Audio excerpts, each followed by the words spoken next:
Hey, this is Joseph Willows from the Offline League community channel again, and I'm with my partner in crime, Shift Wi-Fi. Hello. We're here about Formula Universe Reloaded once again, ladies and gentlemen, because we've got three big headlines.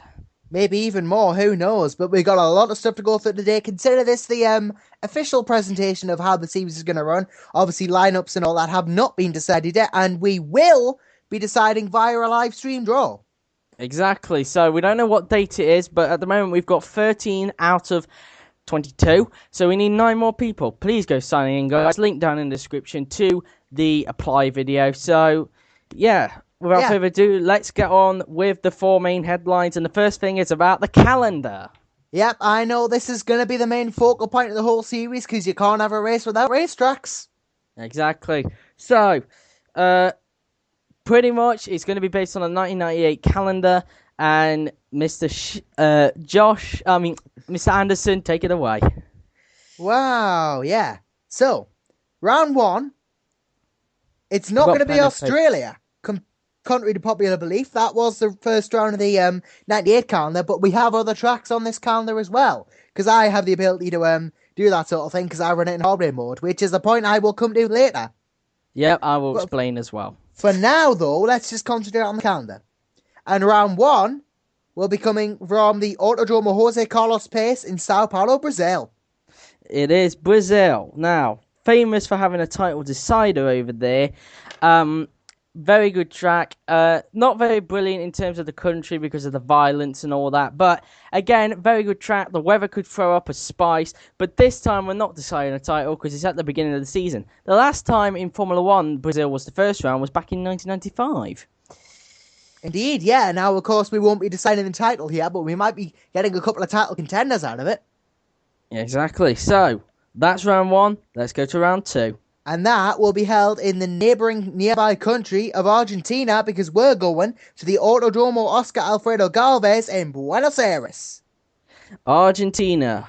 Formula 1 don't go there anymore, and I don't know whether any more sports still go there. But Argentina, very good track, very key for the tyres and the steering because it is a very tight track. And also the weather could throw a spree as well because usually down at Buenos Aires, it does rain.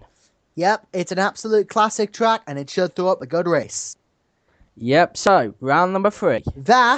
Now, there are 2 Italian tracks on the calendar this year, but we're not going to be going to the Italian Grand Prix first. Nope. Instead, we're going to be going to the slightly different, if you will, San Marino Grand Prix, because we're going to Imola. Exactly, San Marino. Famous for, well, Ferrari, really. But, the fact that it's not actually in San Marino as well. Reason for this is because, well, although we didn't know there was a European Grand Prix around back then, it's actually quite close to San Marino. But San Marino, very good track, very tight, very technical, and very hard to overtake as well. The weather is absolutely perfect. The fans are absolutely fantastic, and even though it's changed now in the modern day, it's still brilliant. The layout is still there. Yep, you've still got everything that makes Imola. I was going to say Monaco for a minute there. You wonder why? Because that's round 5. Or round 4, rather. 4. Yep. 4. Round 4, indeed, comes from the Circuit de Monte Carlo, Monaco. Monaco. Very interesting track. The famous track on the calendar. The Principality of them all. The summit goes off on my computer. So Monaco, very, very easy to slam into the wall. It's an all-round good track. It requires a lot of concentration because those barriers have teeth and you could easily crash. Remember in my GP3 Championship in Season 2?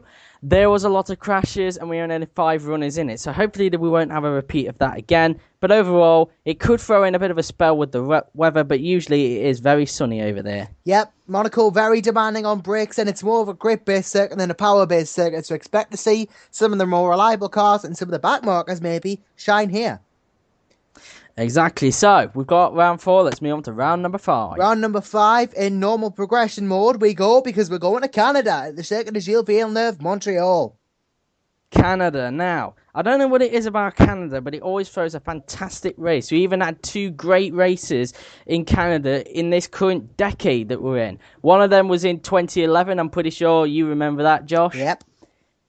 And it was a fantastic race. Wet weather conditions, a red flag safety car, the longest race in history. Jenson Button won after 6 pit stops, putting Sebastian Vettel under pressure on the last lap, making him spin, and Jenson went on to win the race. And then the next one that was exciting in this decade was 2014, when Daniel Ricciardo got his first ever win. We had a big crash at the end. Pretty much the Mercedes floated for a change. And it was just a fantastic race. I was on the edge of my seat with that one. Indeed it was, yeah. Thrilling race. So we could hope for a repeat here in Canada. It could throw a little bit of a change with the weather because it does sometimes rain, but it can most of the time get sunny. So we hope for a good race, something like that. Indeed, yep. So we've had 5 rounds now, I make it. Yes, we So have. round 6, where would be a good place to hold round 6 of the championship? I would think probably Spain. Yes, indeed. The Spanish Grand Prix we'll be having at the Circuit of Catalunya, Barcelona. Now, this circuit. God, what can I say about this circuit? It's arguably one of the best tracks on the calendar because it's so varied. A lot of teams use it for testing because it's got a little bit of everything, hasn't it, Joseph? It has, definitely. Now, unfortunately, F1 doesn't use it anymore, but as a testing facility. I hope they do in the future, but overall, very good track, very good for weather, and it's got some brilliant fans as well. We're using the old one, the one that MotoGP used, but it's still a good track nonetheless. Yep, and speaking of circuits, I have a bit of everything. Do you wonder where the next round's going to be?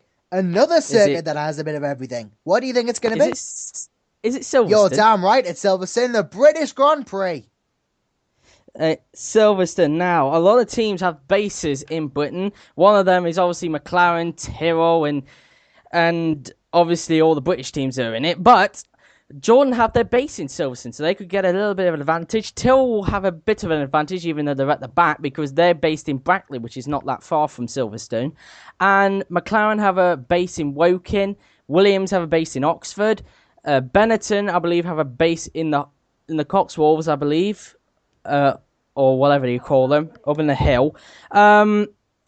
Just a lot of teams have bases in Britain, which is kind of surprising. It seems Britain seem to be good at this engineering, even though people claim Britain don't make anything anymore. Yeah, right, yep, it's going to be a competitive circuit here. Some teams might get advantages, who knows. But from Silverstone, we move to France. Yep, just like Britain has the same weather climate as us, or a similar one, because it sometimes wheezes it that. Well, what am I trying to say? Rain peas it down, I should say. Buckets it down. Bucket it down. I'm losing my vocab today. But France, very tight, very demanding, requires a lot of concentration. Tyres are going to be key, and pretty much it requires a lot of concentration. There are a lot of overtaking zones on that track.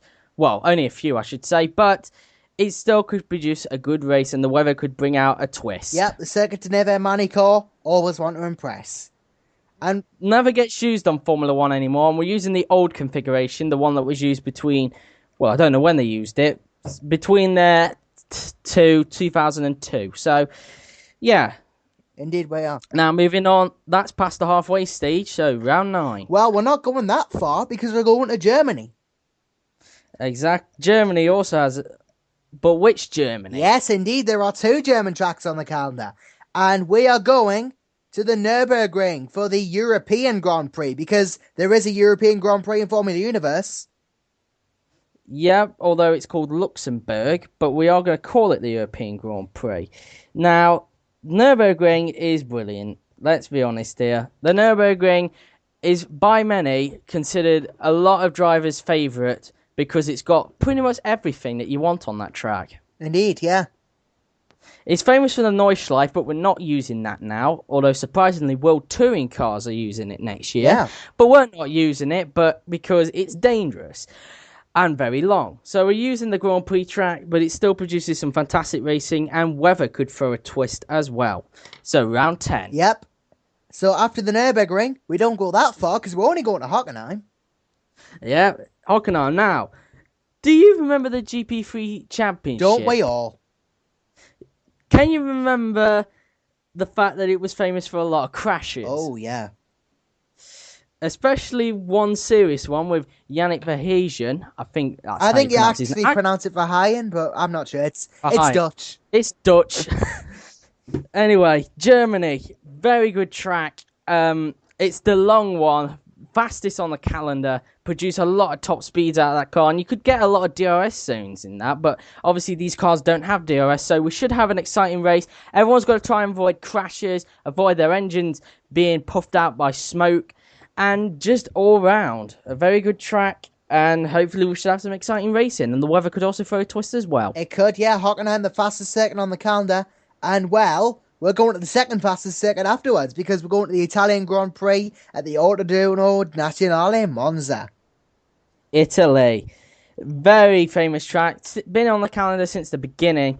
And, well, what can you say about Italy? One of the fastest on the calendar. It's, well, quite easy to overtake over there. Yeah. So, could make out for some good racing over there. And the weather is always perfect. So, yeah, moving on to round 12. Round 12, yes. Now, I want to point out at this point, the original 1996 calendar only had 16 races. Formula Universe will have 18. Ooh. You see, we're adding 2 tracks to this because I don't really want to leave that many out. We were discussing about this on Skype, if you were wondering. Yeah, we did say originally 16, but we're going to have 18 races in the championship, and a little surprise at the end. Exactly. So stay tuned for that. But we've had how many rounds now? We've had 11. So round 12. Round 12, where can we go? Why not Suzuka? Suzuka, Japan. Already in the game, but we're not revealing those 2 rounds just yet because they're a bit of a surprise. Japan, also famous for having title deciders, and it is the tightest track on the calendar. Yep, some very, very interesting corners here. 130R to be one of them. I mean, Fernando Alonso in the Renault once. Absolute brilliant overtake on the outside of 130R. Exactly. That was on... Who was that again? Yeah, Michael Schumacher. I think it was 2005, wasn't it? It was 2005. The track after he won the championship in 2005. But Japan, very good track. For some reason, my brother doesn't like the track, but I like it because very famous, and plus that it's near my birthday as well. So, very good track, Suzuka, and Jensen even loves it as well. Yep. Even a lot of drivers love it as well. So, round number 13. So, after that brief excursion to the Pacific, we go back to the continent for unlucky 13, the track everyone loves to complain about, the Hungaroring in Hungary. Hungary, now. Hungary is a tyre killer, let's be honest here. You have to really preserve your tyres around this track, and plus that, with the weather being good over there, it can sometimes bring a little bit of showers, but it doesn't happen all the time. A very good track and produces a lot of excitement, especially this year as well. We had a very exciting race. Daniel Ricciardo got his second win, and a lot of people avoided the wall, which is kind of weird. Well, kind of good driving control. Hamilton just avoiding being out the race after a brush with the wall, and Vettel just missing out on the pit wall. Indeed, you have to really observe track limits here. Everyone loves to complain about this track. They always say it's bumpy, it's boring, there's no overtaking opportunities. We're going to hope to prove that wrong. It was the first Grand Prix behind the Iron Curtain, and it's brought on some good shows over the years. Exactly. Round number 14. Now that, ladies and gentlemen, can you hear that sound of silence? It's the sound of shock and awe. It's one of the new tracks on the calendar. Yep, and is it one of the ones that we listed on Skype? Maybe, maybe not. I don't know. I'm going to throw a big surprise at you here, though, Joseph. I haven't told him this. We're going to America. America? Yep, more precisely, the Phoenix Grand Prix circuit. Now, this track was only used really between 1989 and 1991, was never popular in Formula 1, but we're going to get a big crowd here for Formula Universe. I know that for sure. Yep. Was Phoenix the one where Senna and Alesi had a fight, or was that somewhere else? Well, it was first held in 1989, and, well, Ayrton Senna took pole, but suffered an electronic failure a little over halfway through. I think it was, wasn't it? Yep, he won in 1990. Yep. So, Phoenix it is. This is going to be interesting. Yep. For the United States Grand Prix. Yep. Round 15. Round 15 of 18 indeed is in America. Now, round 16, it's... No, we're on round 15. Oh, we're on 15 now. Well, round 15? One word. Spa. Belgium. A lot of things that you can associate with Belgium. Two of them I can name: waffles and French fries, and chocolate, and chocolate as well. They even made a Sierra over there, a Ford Sierra Sapphire Cosworth. But we're going off topic here. Spa. A lot of people love this track. It's the longest on the calendar. It is very fast as well. People say it's a slow track, but it is a fast track as well because it is long.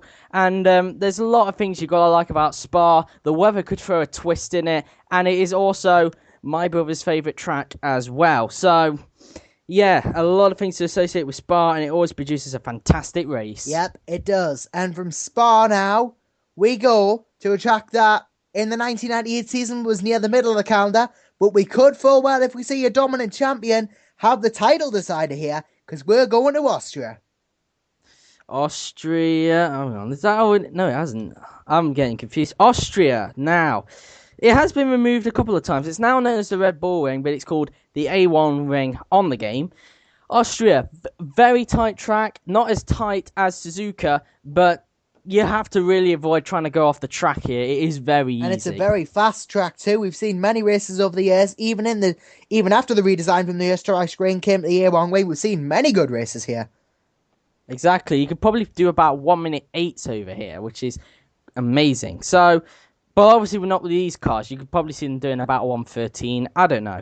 But that's round 16. Now we've got 2 to go. So what's round 17? Round 17 is the penultimate round. For it. I'm keeping you suspense here, aren't I? Round 17. We've had pretty much every circuit on the calendar, haven't we, Joseph? Yep. But where could the last one be? Well, the second to last, rather. I'm trying to think, because I've pretty much lost track. So which track have we had? We've had Brazil, we've had Argentina, we've had San Marino, we've had... I think I might know. And it is Australia. Yes, it is. Round 17 comes from the Adelaide Street Circuit. Ooh, now. Adelaide. So what's this going to be called? The Pacific Grand Prix? No, it is going to be the Australian Grand Prix. So what about Melbourne? I'm coming to that. So, Adelaide. Very famous for a title decider as well, especially in 1994 when Michael Schumacher, what a lot of people say he did deliberately to win the championship, had a near roll with Damon Hill and it gave him the championship by 1 point. But Adelaide, such a brilliant street circuit. The last winner over there was Damon Hill last year in 1995, but it was also the track where Nigel Mansell got his last ever win. So, a lot of memories over that track. Thank God it's back on this calendar. Now that is round 17, am I correct? So we've got round 18 more to go. So that is Melbourne, but what is it called? Melbourne, yes. Now, the Melbourne Grand Prix circuit, it's only a few kilometres south of southern Melbourne. It's a street circuit around Albert Park Lake. Let's talk about Melbourne for a while, actually, shall we? Yep. So take it away, Joseph. Well, Melbourne. Well, it's been known for a season opener and also produces some good racing. It is a street circuit. A lot of drive. It's usually held on sunset as well. But also the weather could throw a twist in Australia because about then we are in the spring when it starts. But over there it will be autumn, so they'll have trouble with weather. But you've got to say, Australia, a very nice country. Indeed it is, yep. It is a very, especially Melbourne, as I believe that actually used to be the capital. Yep. So, now the question on everyone's mind is, because Adelaide is called the Australian Grand Prix, what's Melbourne going to be called? Indeed. Now that is a good question indeed, because, well, Australia has been the Australian Grand Prix for so long, hasn't it? And Adelaide, well, Was Adelaide once the Pacific? I'm not sure. No, it wasn't. It was just called the Australian Grand Prix. Yes, it was. So, Australia, as you may or may not know, is right near the Pacific Ocean. So why the hell don't we call it the Pacific Grand Prix? The Pacific Grand Prix. It is near Asia, and it is, near the Pacific. So, the Pacific Grand Prix in Melbourne. So, that's the 18-race calendar. So, let's recap. We should have some music in the background. Brazil is the first round at Sao Paulo. Argentina is second in Buenos Aires, with San Marino third in Imola. Monaco in Monte Carlo is in fourth, with Canada in Montreal fifth. Spain in Catalonia is sixth, with Great Britain at Silverstone seventh. France in Magny-Cours is eighth, with Europe, Nürburgring in ninth. Germany is 10th at the Hockenheim. Italy at Monza is round 11. Japan is 12th, the Suzuka circuit that is. Hungary at the Budapest, Hungaroring I should say, round 13. The United States in Phoenix is round 14. Belgium at Spa-Francorchamps is round 15. Austria, the A1 ring in the Alps is round 16. Adelaide in Australia for the Australian Grand Prix is penultimate round 17. And Melbourne, which is the Pacific Grand Prix, is round 18. So, God, we've been on for 21 minutes so far. So this is going to be a very long video, I can tell. It is, and it's only going to get longer because now for the twist I've promised. There's one more race. Yes. And this will take place pre-season. You say that. But I've lied to you once again, Joseph. We will have, for your merriment, ladies and gentlemen, one hell of a race. It's a non-championship race. At the end of the season. And it's going to be held. A lot of teams could use this as a practice for season 2, but... And it's going to be held in the biggest city of them all, Las Vegas. Las Vegas, baby. Yep. But I've never seen the track before. Yep, the Caesars Palace Grand Prix circuit in Las Vegas. Held in the Caesars Palace Hotel grounds. Exactly. But what makes this even better is that it is going to be a 100-lap endurance race held at night. Yes, so 100 laps there. This is probably the Le Mans of this. So, that's that. That is the calendar. Now, the point system. Indeed. Now, this is slightly more boring because we're going to use the point system that I feel was the best, that Joseph probably feels was the best, and the one that, in Formula Universe, gave the absolute upset of the century when both Tyrrell and Ligier scored points in the same race. Exactly. That would be the 2003 point system. Exactly. So, first place is 10, second place is 8, third place is 6, fourth place is 5, fifth place is 4, sixth place is 3, seventh is 2, and eighth is obviously 1, and below that is nothing. Yep, and no points for qualifying on pole position, no points for fastest lap. It's all about where you finish. This is not IF3C. So, that's the point system. Next up, how the contracts are going to work. Oh, yes, now. And this is something else borrowed from Formula Universe. You see? Yep. In the GP3 Championship, well, why don't you tell us how the GP3 Championship contract system works? Just for the entertainment. Well, for those of you who don't know, right, the contract system worked. I was the creator of the contract system in Offline League Racing, for those of you who want to know. Yep, casual plug. Exactly, I came up with the idea of it. Pretty much how it worked was, unfortunately, there's no more inbox. So, there's now a new system called Messages. Yep. Okay, it will be in your community folder in your video manager. So, how mine worked was simple.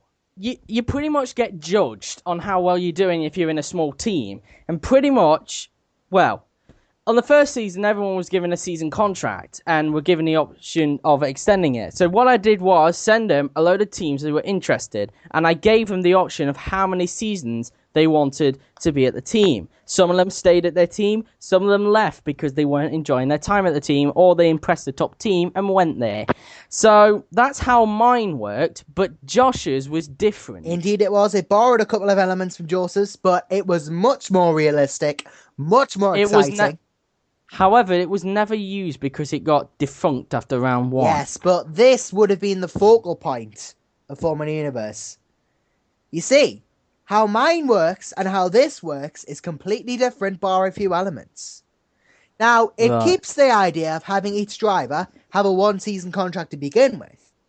However, much like in real life, the top teams will take a lot of impressing. Henceforth, it's the smaller teams who will usually send contracts first. Now, this is all done by YouTube Private Message, of course, or the new messages system, which you can, of course, access in your video manager in the community box. Just scroll down, it will say messages. Yes, now that's where you can access your private messages. And you can send them by going to the about page of who you want to send them to, but that's beside the point. The contract system in this is that the smaller teams, usually, I say usually because sometimes this can change, will send their offers first. And of course, you will be, the amount of offers you receive and from which teams will be based on how well you've done for your car. Now, that's not necessarily to say, obviously, you know, the season champion will obviously get the chance to keep on with his team and maybe better teams if he's not in the best team, but it's more so how you've done. So if a driver impresses in his car, he might get the chance with the top team. But here's the catch, of course. Unlike Joseph's system where you sent all your offers at once, am I right in saying that? Yes. You can only handle one contract at a time.